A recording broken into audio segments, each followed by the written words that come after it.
한번 따라 하실까요? 광야가 주어지는 4가지 이유. 오늘 우리가 읽었던 본문 말씀은 신명기라고 하는 구약 성경에 나오는 말씀입니다.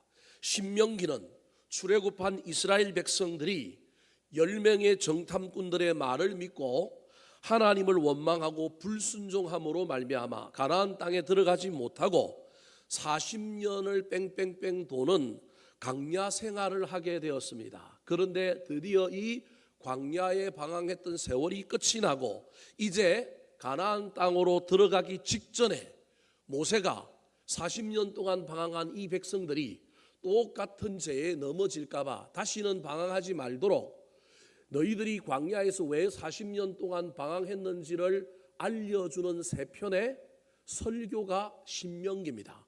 그래서 신명기는 모세가 가나안 땅에 들어가서 살아야 할 이스라엘 백성들을 향하여 당부하고 권면하고 있는 3편의 설교로 구성되어 있습니다.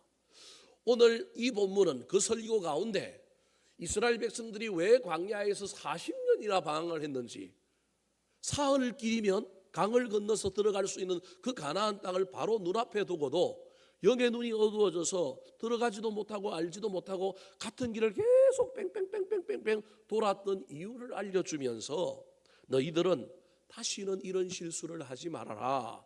또다시 광야가 찾아오고 또다시 고난과 환난이 찾아오면 그 고난과 광야를 길게 가지고 가지 말고 그 이유를 깨달아서 빨리 고치고 회복하여 역전하고 반전하여 광야가 아니라 고난이 아니라 형통이 되고 행복한 길을 걸어가라고 조언하고 있는 내용입니다. 인생이 누구나 다 고난이 있고 광야가 있습니다. 옷을 아무리 멋지게 차려 입어도 그 속마음을 들여다보면 문제가 없는 사람이 없습니다. 아무리 부자라도 그 삶의 단면을 열어놓고 보면 눈물이 있고 아픔이 있고 문제가 있는 것이 인간입니다. 겉으로 드러난 것에 여러분 너무 부러워하지 말고 너무 속상해하지 마시기 바랍니다.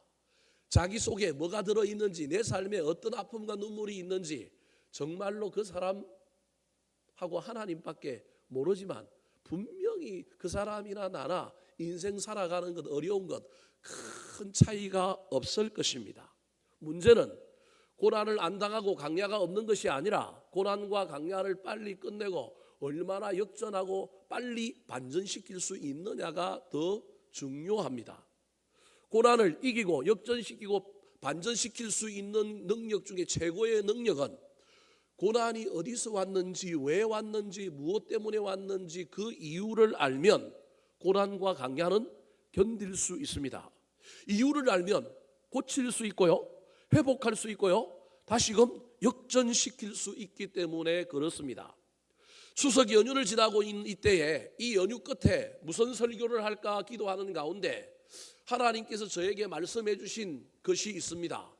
저는 축복하는 설교, 위로하는 설교, 좀 은혜로운 설교를 하고 싶었는데 하나님께서 다르게 저에게 하신 말씀이 분명히 이 추석의 풍성함과 형통함을 지나고 삶의 현장으로 들어가면 많은 사람들이 삶의 현장에서 장애물을 만나고 어려움을 만나게 될 텐데 그때 그것을 이길 수 있도록 예방주사를 좀 놓는 설교를 하면 어떻겠느냐.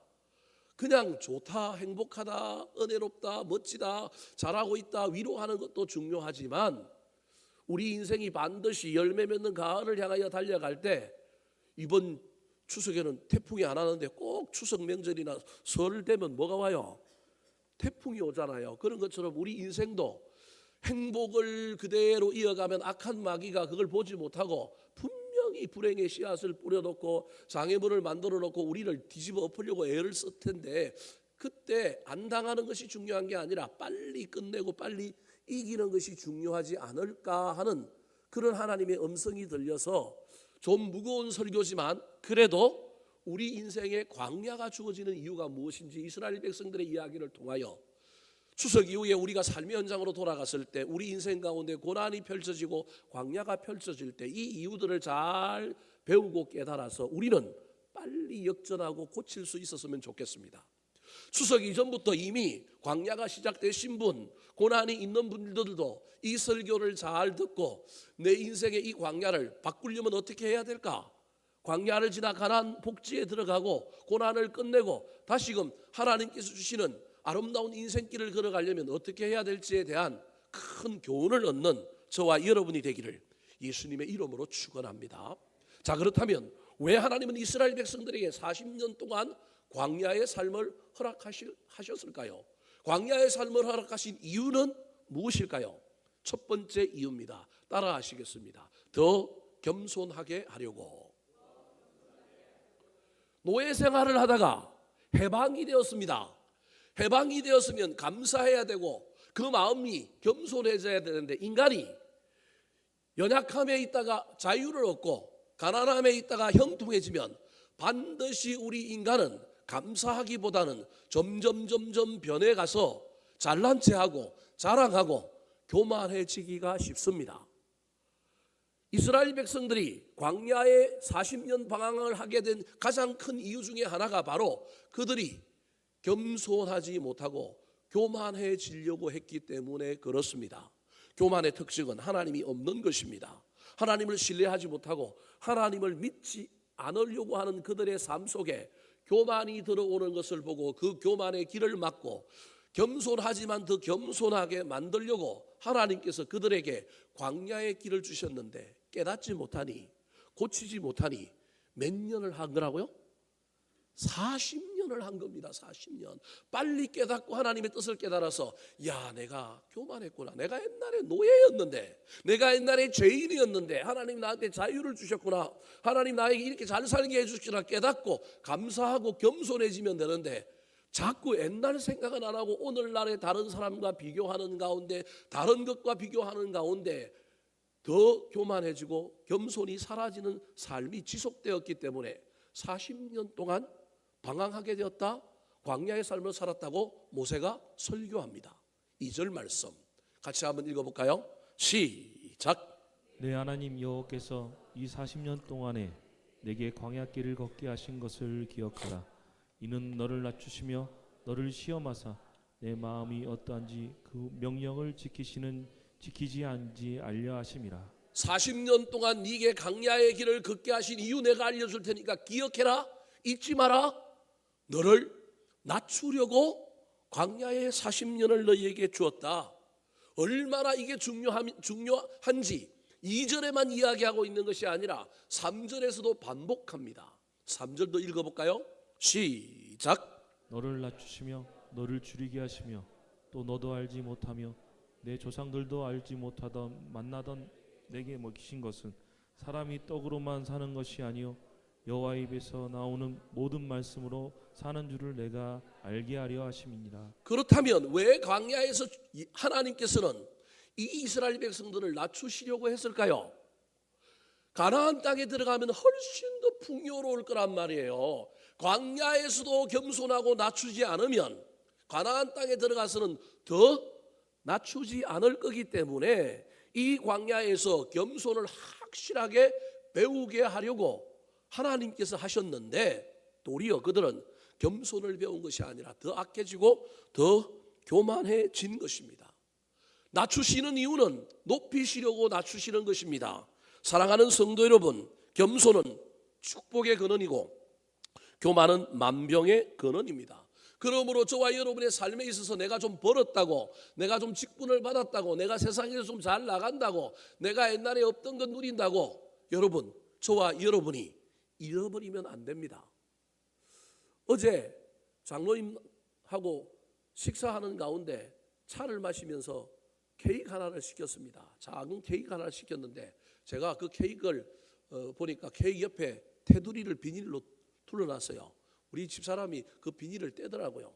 근데 저는 촌놈이라서 그 비닐을 보면 무슨 생각이 드느냐 하면 비닐에 뭐가 붙어 있어요? 케이크 붙어 있으면 촌놈은 반드시 그 비닐에 있는 케이크를 뭐 한다고요? 빨아먹는다. 제가 빨아먹었다는 얘기가 아니라 제가 한 말이 촌놈인지 아닌지를 알아보는 방법 중에 있는데 이 케이크에 묻어 있는 그 크림을 빨아먹는 사람은 무슨 사람이라고요? 촌놈이다. 제가 그 얘기를 한 이유는 내가 아무리 목사고 내가 아무리 지금 이렇다 할지라도 나는 옛날에 촌놈이에요. 별 볼 일 없는 촌놈을 넘어서 저 섬놈이었단 말이에요. 우리의 본질을 잃어버리면 안 됩니다. 우리가 죄인이었습니다. 죄인 하면 오늘날 싫어하잖아요. 그럼에도 불구하고 이 본질을 잊어버리지 않아야 저와 여러분이 교만하지 않는 거예요. 내가 무엇이간데 나를 이렇게 살게 해주셨느냐? 그래야 내 삶에 원망과 불평이 없는데 겸손은 온데간데 없이 사라지고 자꾸 다른 사람들과 비교하는 거예요. 내가 더 잘날 수 있는데, 내가 더 높을 수 있는데, 그러다 보면 여러분, 저와 여러분의 인생에 광야가 끝나지 않고 계속된다는 사실을 기억하셔야 됩니다. 혹시 지금 여러분 인생 가운데 고난이 있고 광야가 있습니까? 거꾸로 생각해 보시기 바랍니다. 내 안에 교만이 들어왔을 수도 있겠네. 이 교만을 좀 꺾어야 되겠네. 어떤 부분이 교만했을까? 찾아보시고 겸손해지려고 애를 쓰시기 바랍니다. 마태복음 11장 29절에 보면 예수님께서는 자기의 마음 두 가지를 우리에게 소개하고 있습니다. 나는 마음이 온유하고 겸손하니. 주님의 마음에는 두 가지가 있는데 하나는 온유와 겸손입니다. 온유는 말을 조곤조곤하게 하고 부드럽게 하고 착한 게 온유가 아니라 야생마가 날뛸 수 있음에도 불구하고 능력이 있음에도 불구하고 길들여져서 고삐에 딱 사로잡혀 있는 것이 온유입니다. 우리 주님은 이 땅에 높고 높은 하늘 보좌를 버리시고 인류 구원이라고 하는 그 사명의 고삐에 붙들려서 온유한 마음 가지고 그 뜻을 이루기 위하여 달려가고 있는 겁니다. 이게 온유입니다. 그 온유는 반드시 뭘 져야 되느냐 하면 십자가를 져야 됩니다. 죄가 없이 십자가에 달려있는데 지나가는 사람이 네가 하나님의 아들이라며 내려와 봐라. 네가 그렇게 뭘 바꾸고 뭐 고치고 막 바람을 잔잔하게 하고 너 거기서 못 내려오냐? 저 같으면 못 벗고 내려와갖고 기싸대기 한 대 때리고 다시 올라가고 싶은데 우리 주님 겸손하셔서 할 수 있음에도 해요, 안 해요? 안 하는 거예요. 할 수 있는데 안 하는 게 겸손입니다. 자랑할 수 있는데 안 하는 것, 뻐길 수 있는데 안 하는 것, 여러분 그게 겸손입니다. 겸손은 다른 게 아니에요. 말을 부드럽게 한다고 겸손이 아니라 할 수 있는데도 안 하는 것, 참고 인내하며 십자가를 지는 게 겸손입니다.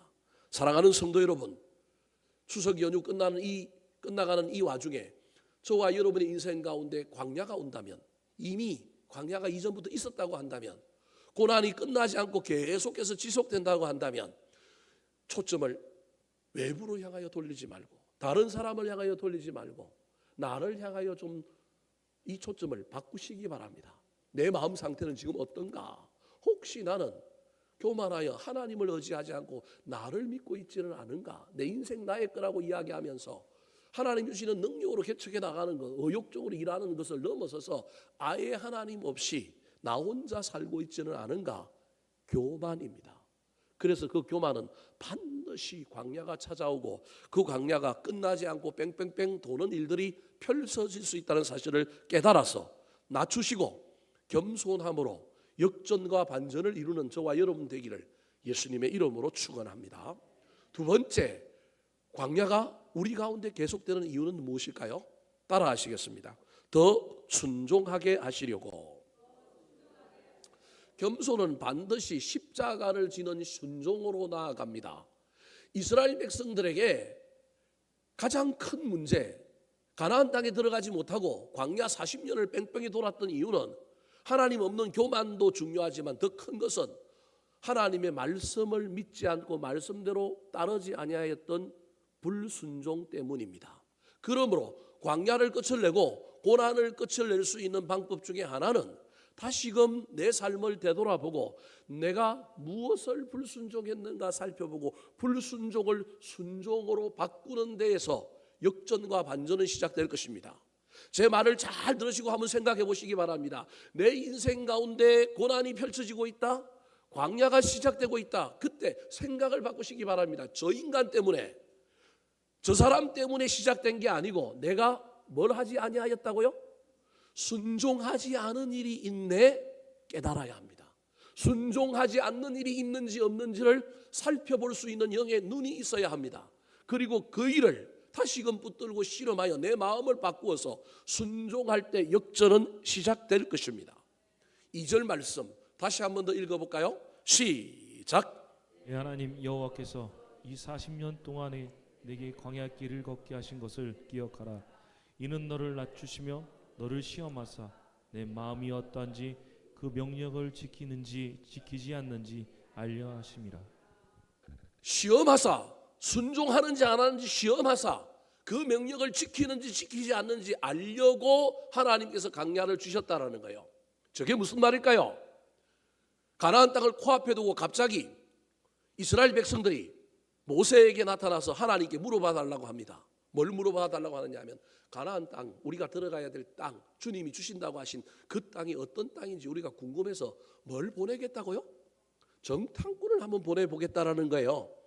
그걸 하나님께 물어보고 허락해 달라는 거예요. 하나님이 모세한테 틀렸다, 안 된다고 이야기했지만 백성들의 모습을 보고 그래 한번 내가 시험해보자. 그래서 하나님께서 시험하려고 이스라엘 백성들에게 정탐꾼 보내는 일을 뭐 했느냐 하면 허락해 주었습니다. 무슨 말이냐 하면 순종하는지 안 하는지를 보려고 시험하시려고 정탐꾼을 허락해 주신. 원래 허락을 안 해주는 게 맞아요. 하나님 원래는 허락을 안 해줬어요. 왜냐하면 준다고 했으니 믿고 뭐 하면 돼요? 가면 돼요. 믿고 가면 되는데 이스라엘 백성들이 한번 보겠습니다라고 이야기하는 거예요. 그 말은 보고 내 마음에 들면 하겠다는 거예요, 안 하겠다는 거예요? 안 하겠다라고 하는 마음이 이 속에서 자라고 있는 걸 누가 보느냐 하면 하나님이 본 거예요. 판단의 주체가 자기한테 있는 거예요. 하나님께 모든 주권이 있는 것이 아니라, 순종이 아니라 순종할 거냐 순종하지 않을 거냐를 누가 결정하겠다고 지금 얘기하고 있냐면 이스라엘 백성들이 하겠다고 얘기하는 거예요. 여러분 이 장면을 잘 기억하셔야 됩니다. 이게 우리의 오늘날의 모습인 거예요. 저와 여러분이 전적으로 순종을 못하고 하나님 앞에 내가 보고 판단하겠습니다라고 이야기할 때 하나님 우리를 뭐 한다고요? 시험한대요. 뭘 본다고요? 내 마음이 어떤지를 확인하겠대요. 그래서 12명을 정탐꾼을 딱 보냈단 말이에요. 똑같이 보고 왔는데 10명은 뭐라고 그래요? 땅은 좋은데 거기에 누가 산다고요? 거인이 살아서 우리는 뭐라고요? 메뚜기라는 거예요. 2명은 뭐라고 얘기해요? 똑같은 땅을 보고 왔는데 야 땅이 너무 기름지다라는 거예요. 그래서 막 포도를 혼자 못 들고 오고 포도를 나무에 깨어갖고 둘이서 들고 와야 될 정도로 이 땅은 좋은 땅이다. 비록 거인이 살지만 하나님이 우리와 함께 하시면 그들은 우리의 밥이다. 여러분 똑같은 걸 봤는데 마음에 무엇이 있느냐에 따라서 말이 다르게 나오는 거예요. 잘 기억하시기 바랍니다. 우리 마음에 무엇이 있느냐에 따라서 말이 나오는 거예요. 그래서 10명은 악평하는 거예요. 아니 하나님 주신다 그랬으니 거인이 있든지 말든지 주신다고 그랬으면 가면 뭐 하면 돼요? 순종하면 얻을 거 아니에요. 하나님이 땅 주신다 그랬지 뭐 그 사람들 준다 그랬지 준다고 하진 않았잖아요. 그럼 그 사람들 없으면 땅이 풍족하면 되는 거 아니에요. 그런데 벌써 이 마음에 순종하고 싶은 마음이 없기 때문에 가서 보고 오는 거예요. 와서는 엉뚱한 말을 하는 거예요. 2명은 똑같은 걸 봤는데 뭐라고 얘기하느냐 하면 긍정적으로 해석하는 거예요. 벌써 마음에 뭐가 들어있는 거예요? 순종이 들어있는 거예요. 여러분 명령과 말씀과 순종 사이에 뭐가 있느냐 하면 내 마음에 해석이 들어있다는 사실을 기억하시기 바랍니다. 저와 여러분이 신앙생활할 때 이 마음을 잘 살펴서 이 마음의 안경을 잘 쓰고 이 마음의 눈을 잘 가져야만이 무슨 해석을 하느냐 하면 순종의 해석을 하게 되는 거예요. 이 해석을 잘못하는 사람이 순종이 아니라 불순종으로 나아가요. 그 사람은 자기가 불순종했다고 생각하지 않아요. 내가 보니까 이게 틀렸다라는 거예요. 여러분 머리가 좋으면 죄송합니다만 순종하기가 쉽지 않아요. 순종은 단순하게 하는 거예요. 주님이 그렇다고 하니 그대로 하는 거예요. 제가 모든 일을 머리 쓰지 말고 순종해라고 얘기하는 게 아닙니다. 대부분의 일은 우리 주님이 우리의 이성 가운데 역사하시기 때문에 우리 머리로 생각하고 판단하고 해야 합니다. 그런데 결정적인 순간이나 중요한 문제 앞에 머리가 복잡할 때는 단무지가 돼야 됩니다. 단순 무식하게 하나님의 말씀이니 믿고 뭐 하는 게 좋다고요? 순종해야 되는 겁니다. 10명이 마음에 이미 불순종이 들어왔을 뿐만 아니라 이 마음의 눈으로 상황을 사실을 잘못 해석하니 사람들이 우르르 따라감으로 말미암아 광야의 40년이 지속된 겁니다. 중간에라도 그 마음을 바꾸고 순종하려고 애를 썼으면 빨리 끝났을 텐데 40년이나 뺑뺑이를 본 것입니다. 어느 날 예수님께서 제자들을 불러 모으고 높은 산에 올라간다. 너희들도 준비해라. 그런데 뭘 산 꼭대기에 가지고 오느냐 하면 각각 돌 하나씩을 가지고 오라고 명령했습니다. 그때 의심 많은 도마가 돌을 가지고 도대체 뭘 하려고 그러지? 집을 지으려고 그러나? 집을 지으려면 이 평지에 있지 왜 산 꼭대기에 지으려고 그럴까? 도마는 의심병이 도신 거예요. 의심의 마음이 있는 거예요. 의심으로 해석하는 거예요. 그냥 단순 무식하게 주님이 돌 갖고 오라 그러면 돌 갖고 가면 되는데 머리로 온갖 이성을 다 굴려보는 거예요. 이게 맞나 틀리냐, 나한테 유리하냐 불리하냐, 도대체 이 일 이후에 뭐가 있을까, 별의별 생각을 다 하는 거예요.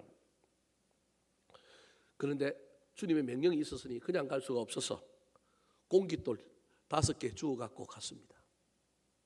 그때 가룟 유다가 옆에 제자들에게 다 들리는 큰 소리로 제자들을 부추기면서 얘기합니다. 아니 우리 주님 이상하시지? 왜 여기서부터 돌을 갖고 오라고 그러지? 어디 가서 돌을 갖고 가면 되는데?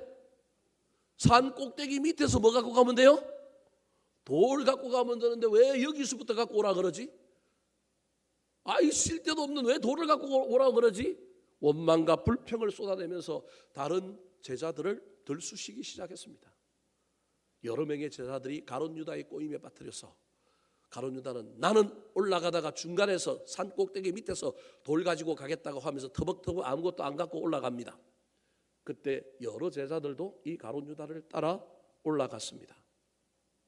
그런데 그때 그것을 보고 있던 우리 배 선생님 단무지가잖아요. 딱 나서갖고 실수도 많이 하고 문제도 많지만 우리 단무지 배 선생님 딱 나서더니만 쓸데없는 소리 하지 마라. 주님이 하라 그랬으면 까라면 뭐 하면 돼? 까면 돼. 그러면서 큰 바위돌 하나를 어깨에 딱 쥐고 산을 향하여 땀을 뻘뻘 흘리면서 올라가는 거예요. 다른 제자들이 다 베드로 저 미쳤다고 저 바보라고 그렇게 이야기하며 올라갑니다. 그래도 베드로는 주님이 명령하셨으니 하나를 들고 갑니다. 작은 거 들고 가도 되는데 그 큰 바위와 같은 돌을 어깨에 탁 메고 우리 단무지 배 선생님 땀 뻘뻘 흘리면서 꼭대기에 올라갔습니다. 꼭대기에 기다리고 있던 주님께서 제자들을 다 불러 모으면서 자 너희들이 가지고 왔던 돌 꺼내놔라 그랬어요. 베드로는 큰 바위를 꺼내놨습니다. 도마는 의심 많아갖고 한 개 안 듣고 오고 몇 개 갖고 왔어요? 5개, 그것도 공깃돌 5개 꺼내놨어요. 가룟 유다는 정상 밑에 가서 갖고 간다고 했는데 올라가다 보니 그것도 귀찮아서 가져갔을까요? 안 가져갔을까요? 안 가져갔습니다. 다른 제자들도 이 가룟 유다 따라 했다가 우리 주님이 그 돌 내려놓으라냐 내려놓을 게 없는 거예요. 돌을 내려놓으니까 예수님께서 밥 먹자 그러는 거예요. 아니 밥이 어디 있어요? 그랬더니 주님이 하늘을 향하여 우르르 기도하고 축사하시니 돌이 변하여 뭐가 되었더라? 떡이 되었더라. 전설 따라 삼천리의 이야기. 제가 어젯밤에 지어낸 얘기예요. 다른 사람 돌 안 갖고 왔다가 떡이 없어하고 밥 못 먹었는데 그나마 단무지 우리 배 선생님이 뭘 들고 온 거예요? 큰 돌 들고 온 바람에 그 돌이 떡으로 변하여 그 떡 먹고 그래도 나머지 제자들이 잘 살았다고 하는 전설 따라 삼천리의 이야기가 있습니다. 말도 안 되는 이야기인 것 같지만 여러분 잘 기억하셔야 됩니다. 제가 여러분을 로봇으로 만들고 그냥 머리도 쓰지 않고 그냥 종교에 그냥 올인하여 너무너무 막 과도하게 믿는 사람으로 만들려고 하는 게 아닙니다. 하나님은 우리에게 이성을 주셨고 하나님은 우리가 판단하고 우리가 결정할 수 있는 자유의지를 주셨습니다. 그것을 사용할 때는 해야 합니다. 그러나 전부 그렇게 살지는 마시기 바랍니다. 내 인생의 중대한 고비 앞에 머리가 복잡하고 이래도 안 되고 저래도 안 될 때는 여러분 주님이 뭐라고 하셨는가? 주님이 하신 말씀에 그대로 순종해 보시기 바랍니다. 순종하느냐 순종하지 않느냐가 우리 인생의 문제를 해결하게 될 것입니다. 순종하지 않아서 생긴 일은 순종하면 해결됩니다. 그래서 저와 여러분의 인생 가운데 모든 광야가 모든 고난이 순종하지 않는 불순종으로 말미암아 생겼다라고 할 수는 없지만 신실한 그리스도인은 내 인생길 가운데 고난이 찾아오고 광야가 찾아오면 야 이거 내가 혹시 순종하지 않은 일이 있어서 생긴 건 아닌가? 내 인생을 살펴보고 내 삶을 되돌아보는 가운데 그 문제를 붙들고 다시금 바꾸어서 순종을 한번 해보시기 바랍니다. 그때 문제가 해결되기 시작할 겁니다. 그때 기적이 일어나기 시작할 것입니다. 우리는 이것을 믿고 신앙생활을 해야 합니다. 모든 일이 다 그렇다, 모든 일에 매사에 다 이렇게 해라는 것이 아닙니다. 하나님께서 저와 여러분에게 큰 도전을 주시고 마음에 큰 부담감을 주실 때, 야 이때는 뭐 해야 될 때라고요? 순종해야 될 때구나. 이때 내가 나를 내려놓고 내가 나를 이기고 단순 무식하게 순종해야 되는구나. 혹시 지금 벌어진 일이 내가 그때 순종하지 않은 그 일로 말미암아 이루어진 일이라면 이제 내가 고쳐서 다시 순종하리라. 주여 복을 주시고 바꾸어 주십시오. 그 마음과 그 믿음으로 나아가는 저와 여러분 되기를 예수님의 이름으로 축원합니다. 세 번째, 이스라엘 백성들에게 광야의 40년을 허락하신 이유는 무엇일까요? 따라 하시겠습니다. 말씀을 붙들게 하려고. 자, 겸손과 순종이 광야를 역전시키고 반전시키는 큰 무기일 수 있습니다. 왜냐하면 우리 인생의 광야가 고난이 시작된 것은 우리가 겸손하지 않고 교만해서 그럴 수도 있고요. 순종해야 할 일을 순종하지 않고 불순종했기 때문에 그렇습니다. 그런데 여러분, 순종과 관련하여 저와 여러분이 반드시 기억해야 될 것은 있는데 그것이 뭐냐면 순종의 대상은 말씀이라고 하는 사실을 기억해야 합니다. 저와 여러분이 인생의 문제를 놓고 기도할 때도 여러분 가능하면 뭘 붙들고 기도하는 것이 좋으냐 하면 말씀을 붙들고 기도하는 것이 좋습니다. 순종을 했느냐 순종을 하지 않느냐의 기준은 내 마음이 아니고 하나님이 나에게 부담을 주거나 하나님이 나에게 들려주신 음성이거나 하나님이 나에게 주셨던 약속의 말씀이란 말이에요. 그 말씀을 내가 어떻게 대했느냐를 바라보고 저와 여러분이 살아야 된단 말이에요. 근데 문제는 우리가 예배를 드리고 우리가 종교생활을 하고 신앙생활을 하지만 저와 여러분이 말씀이 내 안에 없는 존재로 살아가는 데가 허다하다는 거예요. 예를 들어볼까요? 광야의 40년 동안에 이스라엘 백성들에게 최고의 설교자가 있었습니다. 그 사람이 누구예요? 모세요. 설교만 있었던 것이 아니라 뭐도 있었느냐 하면 기적이 있었습니다. 이적이 있었고 신유가 있었어요. 오늘날 치면 막 부흥강사나 치유 부흥성회처럼 말씀도 있고 치유도 있었어요. 그러면 여러분 하나님 말씀을 믿어야 되지 않겠어요? 하나님 말씀을 붙들고 살아야 되지 않겠어요? 그런데 이스라엘 백성들의 40년 동안 광야 생활이 지속된 이유는 뭔지 아십니까? 말씀이 없었다는 얘기가 아니라 말씀이 일로 들어와갖고 어디로 가버렸어요? 일로 나가버렸어요. 말씀이 내 삶에 머물지 않았어요. 여러분 이런 교인을 무슨 교인이라 그러냐면 설사교인이라고 해요. 오늘날 한국 교회 안에 설사교인이 얼마나 많은지 모릅니다. 광야의 이스라엘 백성들이 전부 설사교인이었다니까요. 먹는데 영양분으로 남아있는 게 아니고 다 어떻게 됐어요? 뒤로 배설되어 나가버린 거예요. 하나님의 말씀이 들려올 때 그 말씀이 내 가슴을 치고 나를 울리고 막 내가 막 뜨겁게 나를 뜨겁게 만들고 내가 가슴이 두근거리고 내가 이 말씀대로 한번 살아봐야지, 내가 이 말씀대로 붙들어봐야지. 이게 영양분이잖아요. 이게 말씀이잖아요. 그런데 이 말씀이 없는 사람이 허다한 거예요. 저 교회 나가는 순간에 설교 말씀이 뭔지도 잘 기억도 안 나잖아요. 캄캄한 어두운 길을 가는데 그 어두운 인생길 가운데 하나님 말씀 한 구절이 탁 떠오르는 사람, 여러분 이 사람 행운합니다. 내 인생의 고난길을 가는데 하나님 말씀 한 구절이 탁 떠올랐어요. 여러분 그 말씀이 나를 바꿀 겁니다. 그 말씀이 나를 인도할 겁니다. 주의 말씀은 내 발의 등이요 내 길의 빛이니까요. 그런데 저와 여러분의 인생길 가운데 수도 없이 예배를 드리고 수도 없이 살아가는데도 불구하고 인생길 고난의 인생길 어두운 길을 가는데 말씀 한 구절이 안 나타나.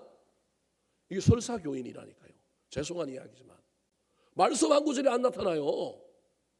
이 말씀 한 구절이 탁 나타나야 이 말씀을 붙들고 위로를 받고 힘을 얻어서 이 고난을 이기고 나갈 텐데 그 말씀 한 구절이 안 떠오르는 거예요. 여러분, 말씀 한 구절이 안 떠오른다는 대표적인 이유가 뭐냐면 이스라엘 백성은 40년 동안 말씀 듣고 뭐만 했어요? 주둥이가 대빨 나와갖고 원망하고 불평했다니까요. 뭐가 없는 거예요? 가슴에, 마음에, 삶에 뭐가 없는 거예요? 말씀이 없으니까 입으로, 이 주둥이로 뭐가 나오는 거예요? 원망하고 불평하고 나오는 거예요. 사랑하는 성도 여러분, 그러므로 저와 여러분이 광야를 지날 때 저와 여러분의 인생 가운데 나한테 말씀이 있는가를 살펴봐야 합니다. 수도 없이 들은 말씀, 수도 없이 신앙생활하면서 뭐 성경구절 외우고 머리로 하는 말씀이 아니라 내 가슴에 담겨져 있는 말씀, 내 인생에 녹아 있는 말씀, 내가 붙들고 살아야 될 말씀이 있느냐, 그걸 살펴봐야 됩니다. 오늘 본문에서 모세가 이스라엘 백성들에게 사람은 뭘로 사는 게 아니라고요? 떡으로만 사는 게 아니다. 뭘로 산다고요? 말씀으로 산다. 알려주는 거예요. 이 사람들에게 말씀이 없어서 그러는 거예요. 말씀이 없었다라는 말은 말씀이 선포되지 않았다는 얘기가 아니라 내 가슴에 머무는 말씀, 내가 붙들고 있는 말씀이 없다라는 거예요. 3절 말씀 시작. 너를 줄이게 하시며 또 너도 알지 못하며 내 조상들도 알지 못하던 만나를 내게 먹이신 것은 사람이 떡으로만 사는 것이 아니요 여호와의 입에서 나오는 모든 말씀으로 사는 줄을 내가 알게 하려 하심이니라. 사람은 인간이기 때문에 육신을 가지고 있기 때문에 먹어야 합니다. 돈도 벌어야 하고 누리기도 해야 되고 저와 여러분은 육신의 필요를 위하여 달려가는 존재입니다. 하지만 우리 인간은 영적인 존재이기 때문에 육신의 양식만 있어야 되는 존재가 아니라 무슨 양식이 있어야 되느냐면 영의 양식이 있어야 되고 그 양식을 먹는 존재라고 하는 사실을 잊어버리면 안 됩니다.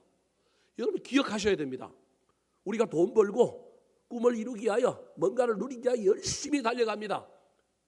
근데 그 달려가는 동안에 육신적인 양식의 결여가 찾아왔어요. 돈이 없어, 직업을 잃었어, 건강을 잃었어. 이게 육신의 양식의 결여 아니에요.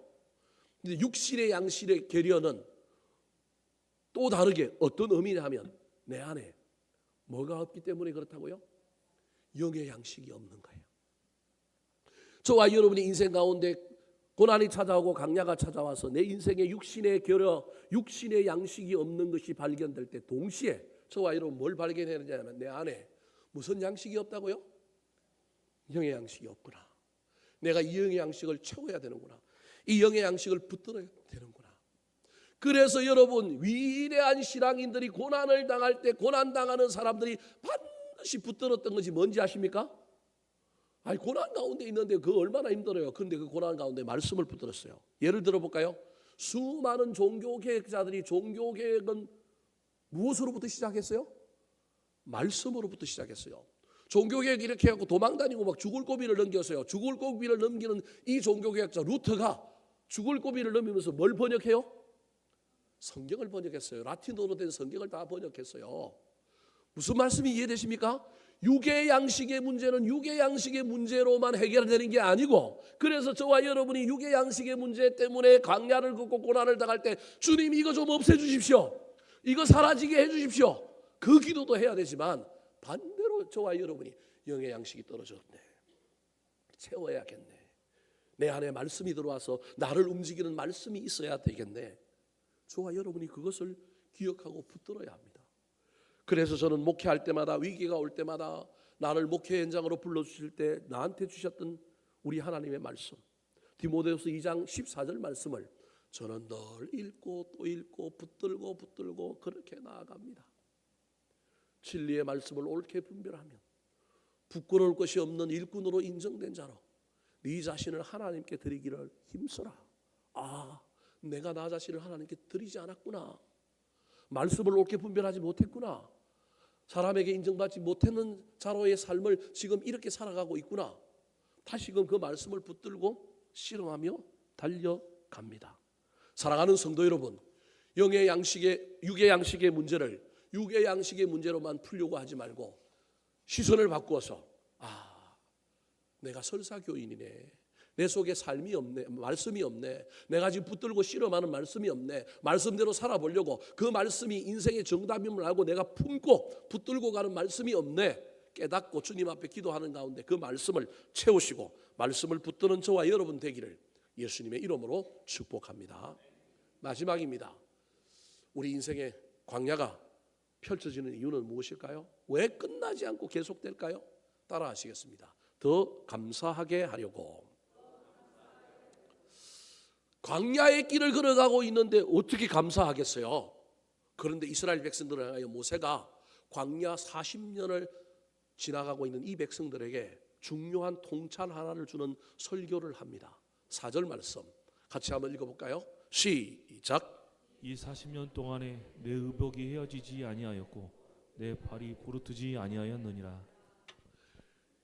왜 광야가 왔느냐 하면, 왜 고난이 왔느냐 하면, 사실 알고 보면 하나님이 우리를 죄에서 구원해 주시고 우리에게 은혜를 주셔서 하나님의 자녀 삼아 주셨으면 이것만으로도 뭐 해야 돼요? 감사해야 되는데 이 구원의 감사가 제일 큰데 이 감사를 잊어버리고 자꾸 뭐가 있느냐 없느냐, 우리 인생의 장식품, 돈, 건강, 뭐 아내, 뭐 자녀, 막 수많은 걸 가지고 이 구원의 감사를 뭐 해버렸냐 하면 잃어버렸단 말이에요. 여러분 잘 생각해 보십시오. 구원의 감사가 사라지고 구원의 감사가 잊혀질 때 우리 인생에 광야가 올 가능성이 있습니다. 우리 인생에 고난이 시작되고 있을 수 있습니다. 아, 나 잘 살았는데요. 잘 살기는 잘 살았는데 뭘 잊어버렸느냐 하면 하나님 나 구원해 주셔서 감사합니다. 이 감사는 온데간데 없이 사라지고 자꾸 장식물들 때문에 감사하고 그것 때문에 막 우리 신앙이 매달려 있는 거예요. 뭐가 있느냐 없느냐.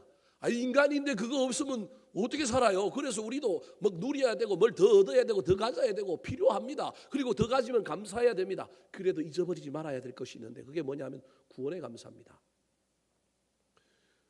포로로 살았던 애굽에서 이스라엘 백성들을 구원하여 줬잖아요.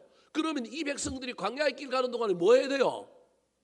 감사해야 되잖아요. 근데 어느 순간에 이 구원의 감사가 어떻게 됐어요? 없어져 버렸어요. 그래서 여러분 하늘에서 일하지 않아도 뭐가 내려왔어요? 만나가 내려왔으면 감사해야 되는데 만나 좀 먹다가 뭐라고 얘기해요? 죽겠대요. 다시 어디로 돌아가고 싶다고요? 애굽으로 돌아가고 싶대요. 왜요? 옛날에 우리가 애굽에 있을 때 뭘 먹었대요? 부추도 먹고 수박도 먹었대요. 한글 성경에 이렇게 번역해놨어요. 부추도 먹고 뭘 먹었다고요? 수박도 먹었대요. 아니 노예들이 어떻게 부추를 먹고 수박을 먹었겠어요? 그 말은 이게 완전히 사기죠. 감사가 없으니 입에서 뭐가 나오는 거예요? 원망이 나오는 거예요. 사랑하는 성도 여러분, 저와 여러분의 마음은 어디로 나와요? 입으로 나와요. 그래서 입단속을 잘해야 되는 거예요. 마음은 입으로 나오는 거예요. 내 마음에 지금 감사가 없다는 건 내 삶에 뭐가 지금 나오는 거예요? 원망, 불평. 구원의 감사가 없으니 이게 나오는 거예요. 이게. 그래서 이스라엘 백성들이 감사는 그냥 모세의 설교를 들으면서도 계속 원망하고 불평하는 거예요. 모세가 참다 못해가지고 어떻게 해요? 지팡이를 가지고 물 날라 그러니까 바위를 그냥 가리켜야 되는데 얼마나 모세도 열이 받는지 저는 모세의 심정이 이해가 돼요. 얼마나 열받는지 하나님께서 그 지팡이를 가지고 반석을 명하여 물을 내라 그랬는데 성질나니까 그냥 자기 성질에 심취해갖고 우리 목회자들이 배워야 할 것 중에 하나가 그 모세의 이걸 배워야 되는데 아직도 못 배워가지고 우리도 여전히 모세처럼 지팡이를 가지고 뭘 치고 있어요? 반석을 치는 거예요. 명하여 내라가는데 쳐버리는 거예요. 저는 이해가 돼요. 모세의 심정이 얼마나 성질나고 얼마나 힘들면 그러겠어요. 얼마나 힘이 들면 자기는 40일 동안 가가지고 열심히 하나님 만나고 십계명 2돌판 갖고 내려오는데 이것들은 밑에서 띵가띵가하고 놀고 엉뚱한 것에 뭐하고 있어요? 그러니까 막 그 십계명 2돌편을 어떻게 해버려? 깨트려 버리잖아요. 깨트리면 안 되는데 깨트려 버리잖아요. 하나님 주신 건데. 그래서 나중에 자기가 행한 대로 다 받아요. 첫 번째 십계명 2돌판은 성경에 10개 같은 영화에 보면 저 하늘에서 레이저가 나가고 돌에다가 어떻게 해요? 찌질 써요. 근데 두 번째 십계명 돌판은 성경에 보면 하나님이 하는 게 아니고 모세한테 하나님이 불러주고 이제 누가 하는 거예요?